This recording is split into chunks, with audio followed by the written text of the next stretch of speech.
We're officially 1 year away from Avengers Doomsday, the movie that's going to wrap up almost 3 decades of storytelling, dozens of films, hundreds of hours of TV shows, and more characters than anyone can keep track of anymore.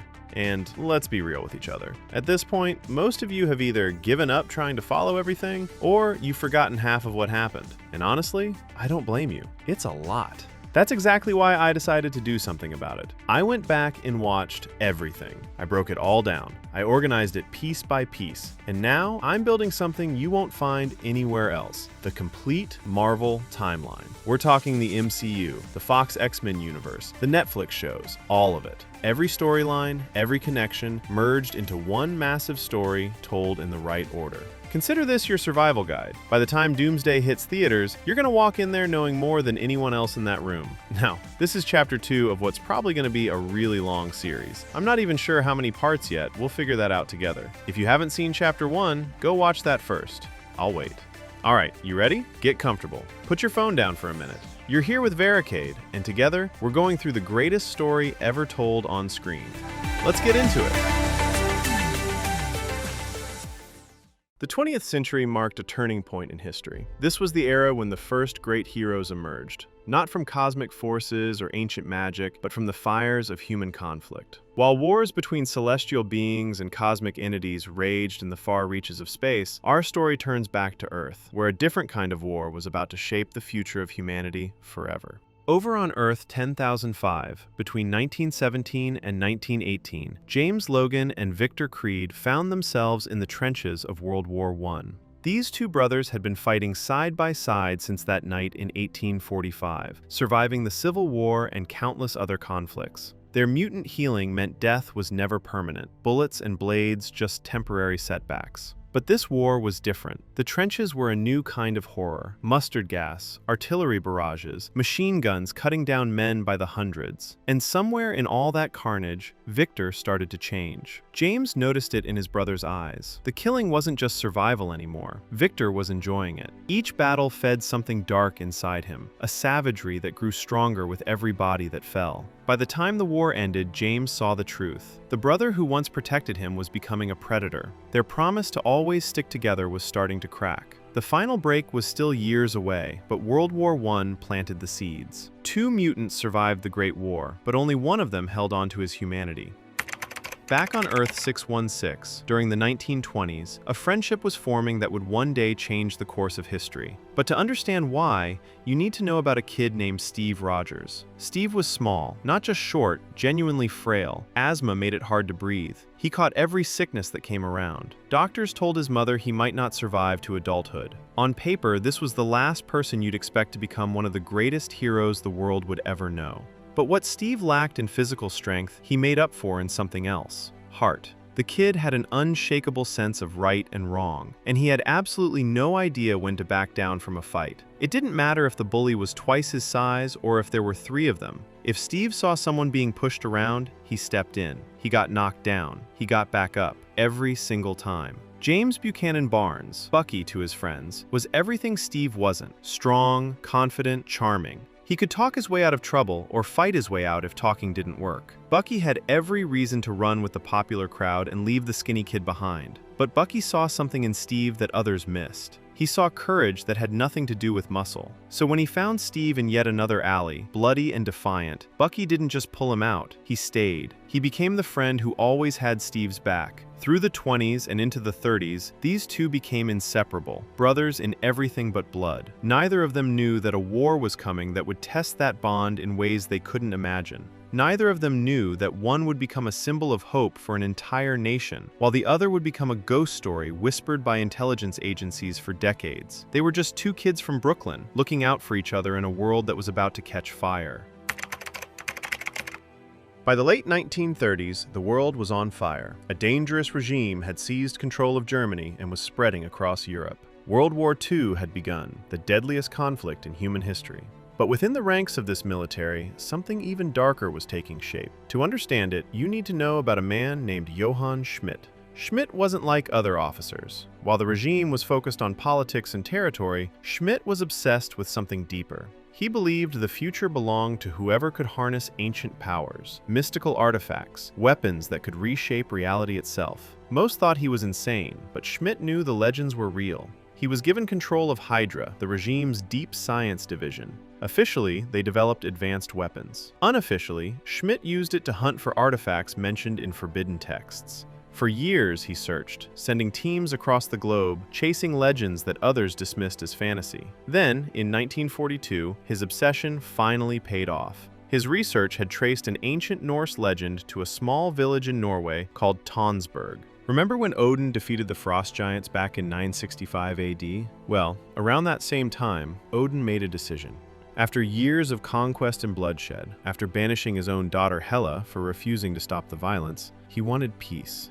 And he didn't want dangerous artifacts like the Tesseract sitting in Asgard where enemies could target them or where they might be misused. So he hid the Tesseract on Earth, in Tonsberg, entrusting it to loyal worshippers who saw the Asgardians as gods. Earth was primitive back then, just Vikings, making it a low-risk hiding spot far from cosmic threats. The Space Stone, one of the 6 Infinity Stones forged from the Big Bang itself, had been sitting in an old church for nearly 1,000 years, protected by a guardian order that passed the duty down through generations. Schmidt had finally found it. Schmidt arrived in Tonsberg and found the church. He confronted the old guardian and offered to spare him if he revealed the Tesseract's location. The guardian claimed he didn't know where it was, but Schmidt wasn't fooled. He noticed a wooden wall with the tree of Yggdrasil carved into it, the cosmic tree connecting the 9 realms. At the center was a small button. Schmidt pressed it, and a hidden compartment opened, revealing the glowing cube inside. He took it, and on his way out, he made sure no one in the village would ever speak of what happened there.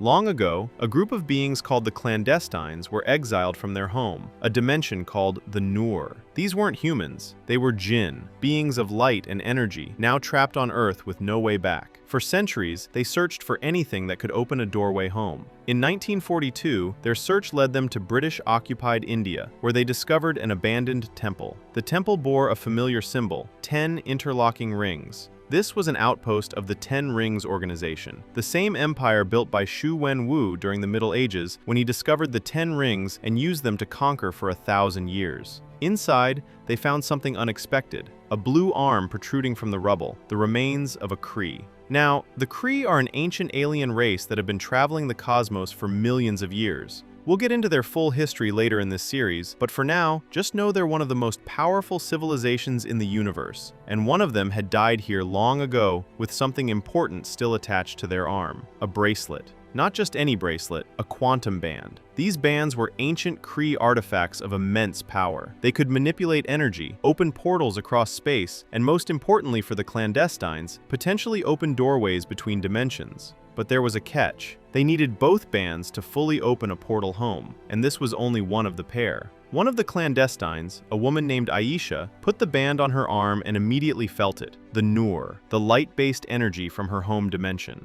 It was weaker here on Earth, but still potent. But there was a catch. Najma, the group's leader, explained they needed both bands to fully open a stable portal home. With only one, attempting to return could be catastrophic. Before they could search for the second band, they heard it. Explosions, soldiers. The British army was approaching. The temple began to collapse around them. The group was forced to scatter and flee. They never reunited. Aisha escaped with the bracelet and went into hiding. Over time, she changed. She met a man named Hassan, a local activist, and fell in love. They had a daughter named Sana. But in 1947, the Partition of India tore the subcontinent apart. Amid the chaos and violence, Aisha's family was forced to flee for the newly formed Pakistan. During the mass exodus at a crowded train station, young Sana got separated from her parents, but that's a story for later. Aisha eventually passed the band down through her family, from Sana to her daughter Muniba, and finally to Muniba's daughter, a teenage girl in New Jersey named Kamala Khan. When Kamala puts on that bracelet decades later, it will unlock powers she never knew she had. But that story is still a long way off. Back in the United States, the American military had a problem. German forces seemed unstoppable, and Schmidt's Hydra division was producing weapons that defied explanation. Energy-based firearms, tanks that moved faster than anything the Allies had, technology decades ahead of what should exist. America needed their own secret weapon to turn the tide of the war. That's where Dr. Abraham Erskine came in. A German scientist who had fled the regime, Erskine had been working on something called the Super Soldier Serum. Take a human being and enhance everything about them, from strength and speed to agility, healing, and reflexes, pushing them to the peak of human potential and beyond. But here's what the military didn't understand. The serum didn't just amplify physical traits, it amplified everything. Whatever was inside a person, good or bad, would be magnified. Give it to a brave man, and he becomes braver. But give it to a cruel man, and he becomes crueler. So while the generals kept sending Erskine strong, athletic candidates, he kept rejecting them because he wasn't looking for muscles. He was looking for character. And then he met Steve Rogers. Remember Steve, the frail kid from Brooklyn who never backed down from a fight? He had tried to enlist 5 times using different recruitment centers, sometimes lying about where he was from. Every single time, the same result. Rejected. Stamped 4F. Unfit for service because he was too small, too sick, too weak. But he kept trying anyway. But Erskine saw something different. He saw a man who kept trying when everyone else would have quit. A man who wanted to serve not because he craved combat, but because he couldn't stand by while others suffered. So Erskine asked him one question. Do you want to take out the enemy? Steve thought about it. The easy answer was yes. The patriotic answer was yes. But Steve Rogers never gave easy answers. I don't want to hurt anyone. I just don't like bullies. I don't care where they're from. That was exactly what Erskine needed to hear. Not aggression, not hatred, just a good man who couldn't accept injustice. In 1943, Project Rebirth began. Steve was placed inside a metal chamber. The serum was administered, Vita rays bombarded his cells, and the pain was intense, his entire body breaking down and rebuilding at the cellular level. When the chamber opened, a different man stepped out. Steve Rogers now stood 6 feet tall, packed with muscle, lungs clear, and heart strong, the peak of human physical perfection. Everything the serum had promised, and more. But then, tragedy struck. When a Hydra spy who had infiltrated the project took out Dr. Erskine right there in the lab. The scientist collapsed in Steve's arms, and with him went the secrets of the serum. Erskine had never written the full formula down, keeping crucial pieces in his head to protect it from falling into the wrong hands. Steve Rogers became the first super soldier, and he would also be the last. The military didn't know what to do with their one success, since they wanted an army, not a single man. So they turned him into a prop, a colorful costume, a shield, and a tour selling war bonds. Captain America became a mascot, a dancing monkey on stage while real soldiers fell overseas. Steve hated every second of it. He had finally become everything he wanted to be physically, and they still wouldn't let him help. That changed when he learned that Bucky's unit, the 107th Infantry Division, had been captured behind enemy lines. Remember Bucky, Steve's best friend from Brooklyn, the one who always had his back? He was now being held at a Hydra facility in Austria, and the military had written them off as acceptable losses, with no rescue planned.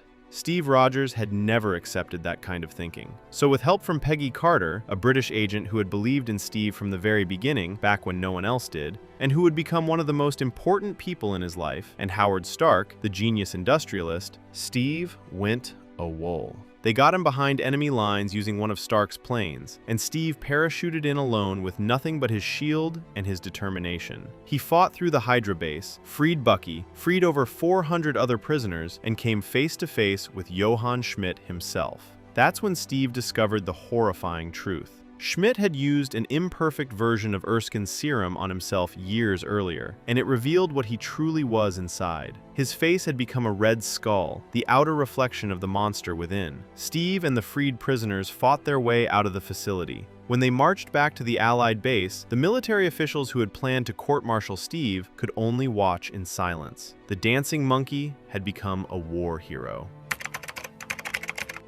While Steve Rogers was becoming Captain America, another transformation was happening. On Earth 10,005, in the year 1944, a young boy named Eric Lenscher was experiencing the darkest chapter of human history. The camps were humanity at its absolute worst. Millions of people were being systematically eliminated. Eric and his parents were among the countless families torn apart by this machinery of hate. When they arrived at the camps, Eric was separated from his mother and father at the entrance gate. He screamed and fought, reaching for them as guards dragged him away.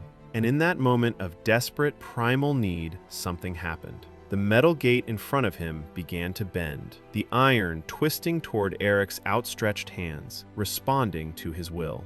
The guards didn't understand what they were seeing, but one man did.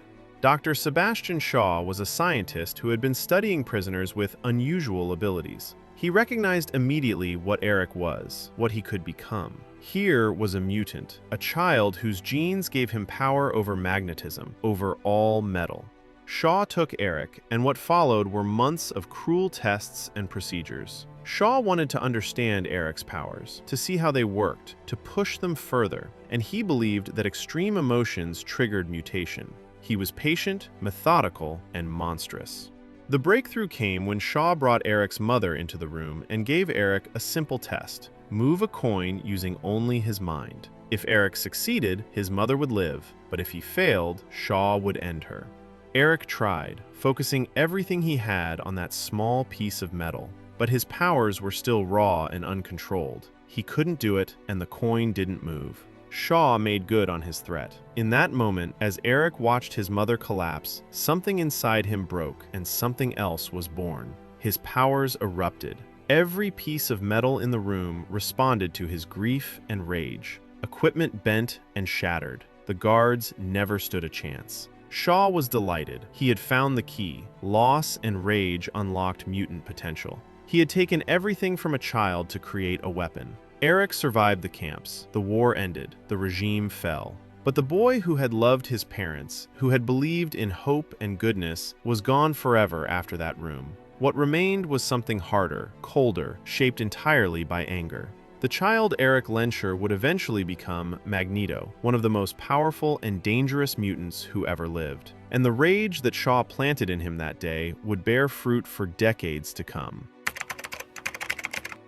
Back on Earth 616, the war was reaching its climax. Remember when Steve rescued Bucky and over 400 prisoners from that Hydra base? Well, some of those soldiers were so impressed by what Steve did that they volunteered to follow him into battle. They became the Howling Commandos, an elite unit that answered directly to Steve. And together, they had been pushing through enemy lines for months. They had become the tip of the Allied spear, taking on missions that no regular unit could handle. And through it all, Bucky was at Steve's side, just like he had always been.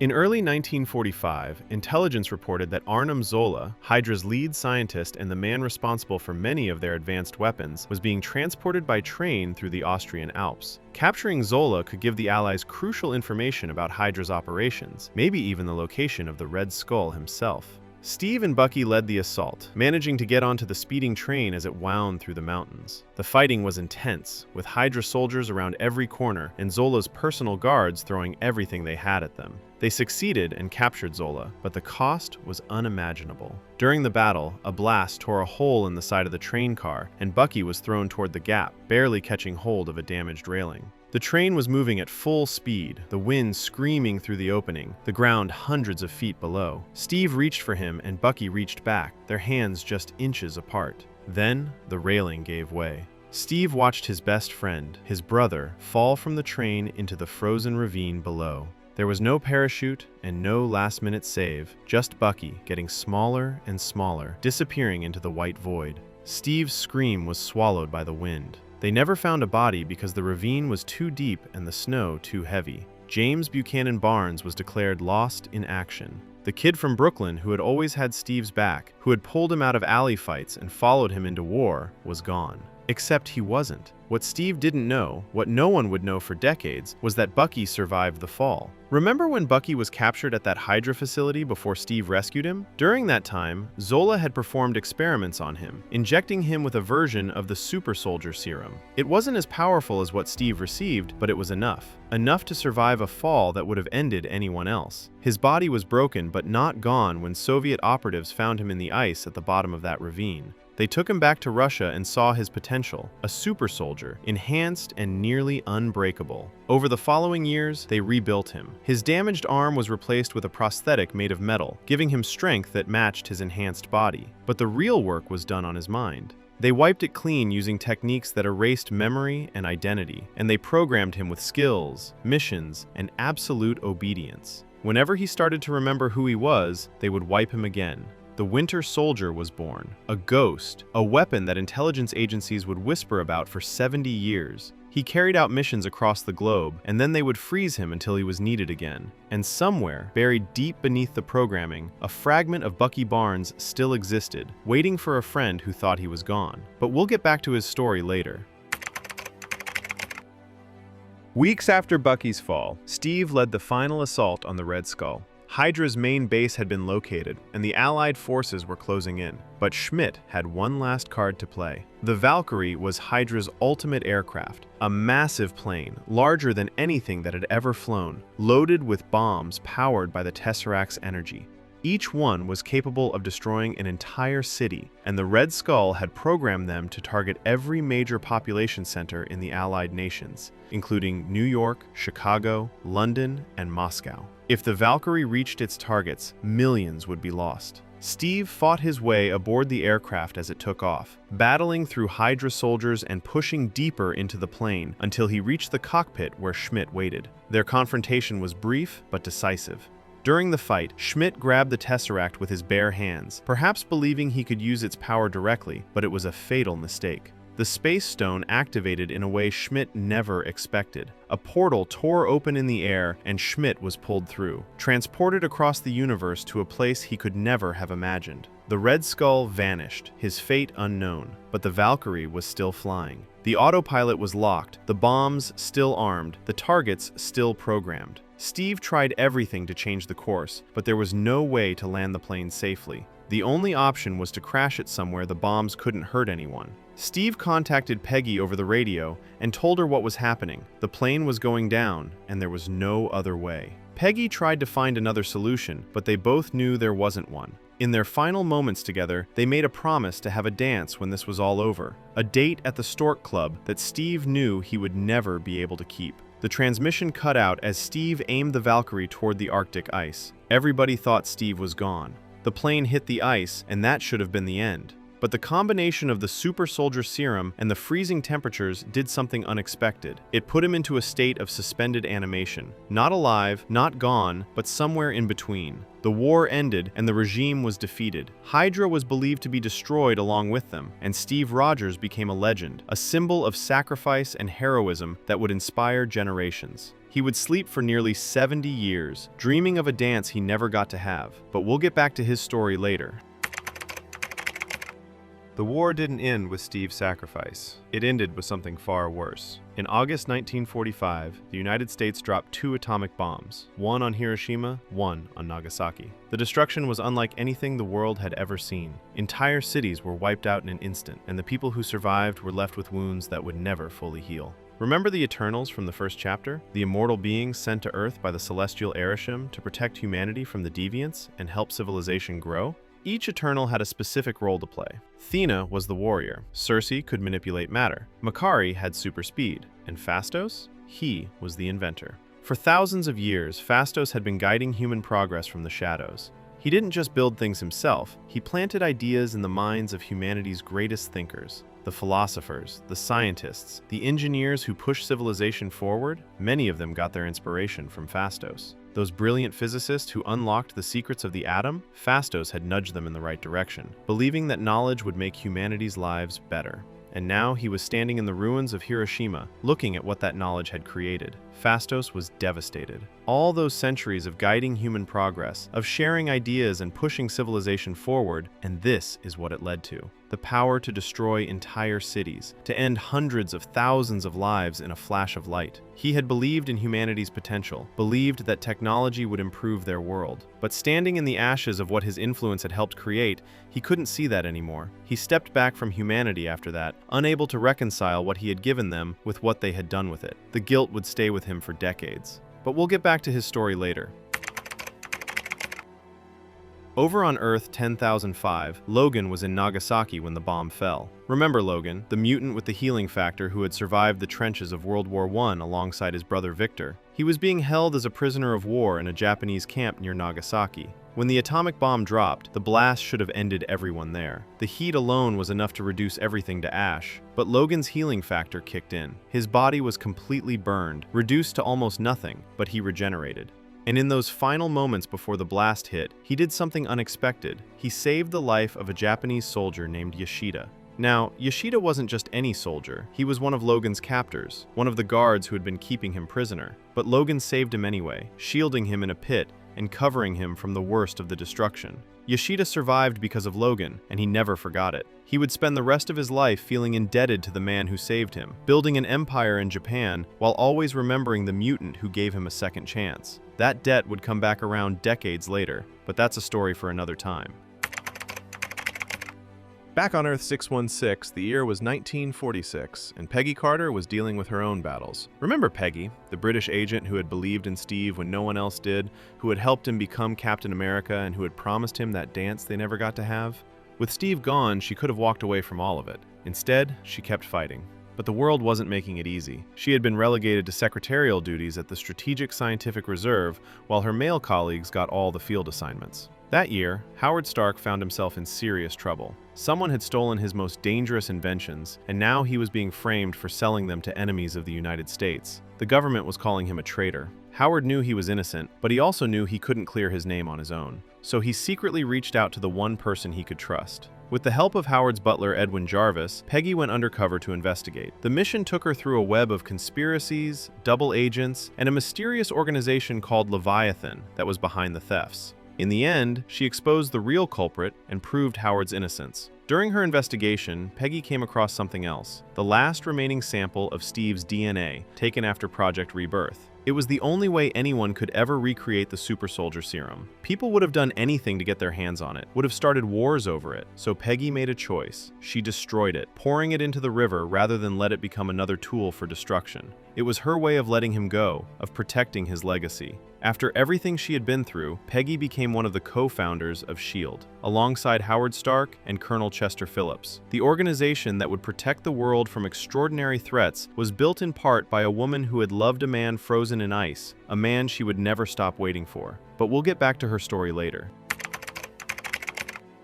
Also in 1946, Howard Stark led an expedition to the Arctic looking for Steve's body and hoping against all odds that his friend had somehow survived. The search went on for weeks, then months, but they never found Steve. They did find something else though, the Tesseract. The space stone that had started all of this was recovered from the ocean floor near the crash site. Howard brought it back to the United States, where it would become the foundation for decades of research. He didn't know that this single artifact would eventually lead to the creation of technology that would threaten the world, or that it would draw the attention of beings from across the cosmos. The Tesseract was placed in secure storage and studied by scientists who barely understood what they were looking at. The Space Stone had been returned to human hands, and the consequences of that recovery would ripple through history in ways no one could predict. In 1947, half a world away, another story was reaching its tragic end. Remember Aisha, the clandestine who had found the quantum band back in 1942 alongside Najma and the other clandestines? The one who had fallen in love with Hassan and had a daughter named Sana? She had been hiding for years, trying to build a normal life while keeping the band safe. See, after they found it, Aisha changed. She fell in love with Earth, with her family, and she no longer wanted to return to the Noor dimension. But Najma and the others were still desperate to get home, even if using the band meant destroying Earth in the process. So Aisha ran, and she stayed hidden for years. When the Partition of India happened, everything fell apart. The British Empire had ruled India for centuries, but now they were leaving. And as they left, they divided the land in two: India for the Hindus, Pakistan for the Muslims. Millions of people suddenly found themselves on the wrong side of a new border. What followed was chaos. Families forced to abandon their homes, massive migrations in both directions, and widespread unrest as communities that had lived together for generations were torn apart. It was one of the largest and most painful displacements in human history. Hassan was Muslim, and over the years, he had faced increasing discrimination in his mostly Hindu village. He no longer felt he had the right to live a peaceful life in the land he called home. That, combined with Aisha's desperation to escape the clandestines, pushed the family to leave for the newly formed Pakistan. But they weren't just running from discrimination. Najma had finally found them. At a crowded train station in the chaos of the mass exodus, Aisha spotted Najma in the crowd and knew they weren't safe. She handed Sana over to Hassan and told him to get their daughter on the train no matter what. Then she turned back to face Najma alone. Najma confronted her and demanded the bangle.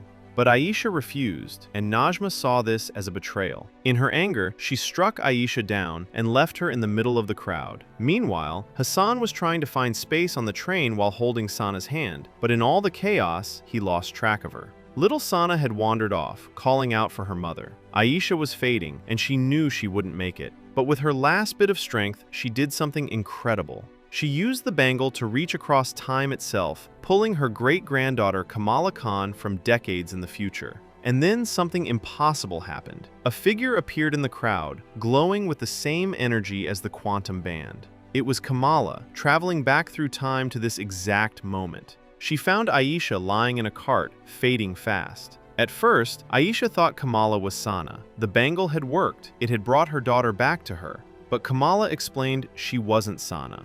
Aisha understood immediately. She handed Kamala a photo of their family and gave her 2 instructions: get Sana on the train and protect the bangle. Kamala protested through tears. Aisha was supposed to save Sana. That's how the story always went. But Aisha just smiled and said, "She's okay because you're here." Kamala did exactly that. She found little Sana lost in the crowd, used her powers to lift her up so Hassan could see her, and reunited them just in time to board the train to Pakistan.